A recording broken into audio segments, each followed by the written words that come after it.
அன்னைக்குதான் உங்க அருமை தெரியவே மாட்டேங்குது. அவங்க விஷத்தை பாலாவும் பால விஷமாவும் நம்பிட்டு இருக்காங்க. எல்லாமே ஒரு நாள் கண்டிப்பா மாறும் அண்ணி. சார் அப்புறம் என்ன சார் பசிக்கலையா? சாப்பிடலாமா? சாப்பிடலாம் சார். ரஞ்சிதா எங்க? ரஞ்சிதா இதோ இங்க இருக்கா.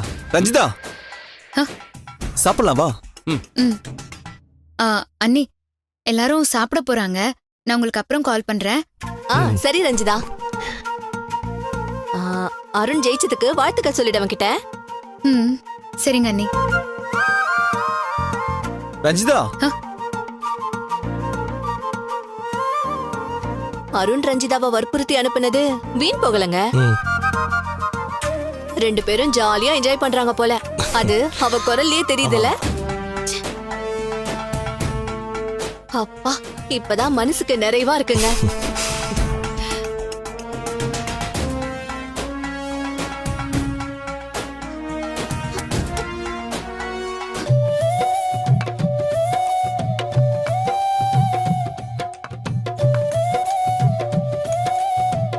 அருண் சார் இருந்தாலும் நீ பயங்கர கேடிப்பா. அப்பாவி மாதிரி பேச வச்சுக்கிட்டு சமையல் பண்ணி வின் பண்ணிட்டியே. சார் நிஜமாவே எனக்கு ஒன்றும் தெரியாது சார்.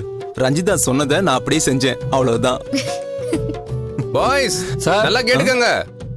பொண்டாட்டி சொல்றத அப்படியே கேட்டுக்கிட்டீங்கன்னா வாழ்க்கையில உருப்பிடுவீங்க.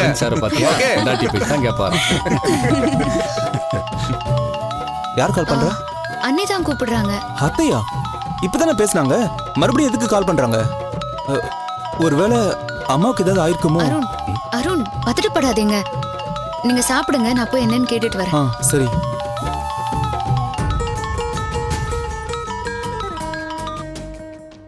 சொல்லுங்க அண்ணி, என்னாச்சு கூப்பிட்டுருக்கீங்க? அத்தைக்கு எதுனா முடியலையா? உன் அத்தைக்கு ஒண்ணும் இல்ல. சும்மா அத்தை அத்தைன்னு பதறாத.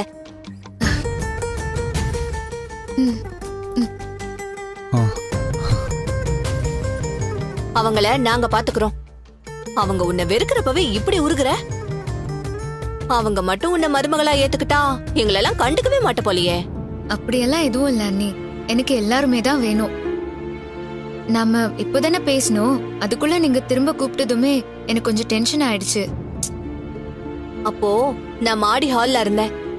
இப்போ எல்லாரும் கீழே இருக்காங்க. அப்போ ஃப்ரீயா பேச முடியல, அதான் இப்ப கூப்பிட்டிருக்கேன். நீ சாப்பிட்டுட்டு இருக்கியோ? அது பரவாயில்ல அண்ணி, நீங்க சொல்லுங்க. சமைக்கவே தெரியாத அருணை நீ ஜெயிக்க வச்சிருக்க. இதோட அர்த்தம் என்னன்னு புரியுதா உனக்கு? நீ பக்கத்துல இருந்தா போதும் ரஞ்சிதா. இந்த போட்டின்னு இல்ல, வாழ்க்கையிலேயே பெருசா ஜெயிப்பான் அருண். அருணுக்கு கிடைச்ச பெரிய வரம் நீ. எந்த சூழ்நிலையிலையும் அவனை விட்டு நீ போயிடாத ரஞ்சிதா. சரிங்க அண்ணி. நீங்க 2 பேரும் ஒன்னா சேர்ந்து வாழணும்னா அதுக்கு ஒரே வழிதான். மகாபலிபுரம் போயிட்டு வந்த 1 மாசத்திலேயே நீ உண்டாகணும். அது உன் சாமர்த்தியம். புரியுதா? புரியுது அண்ணி.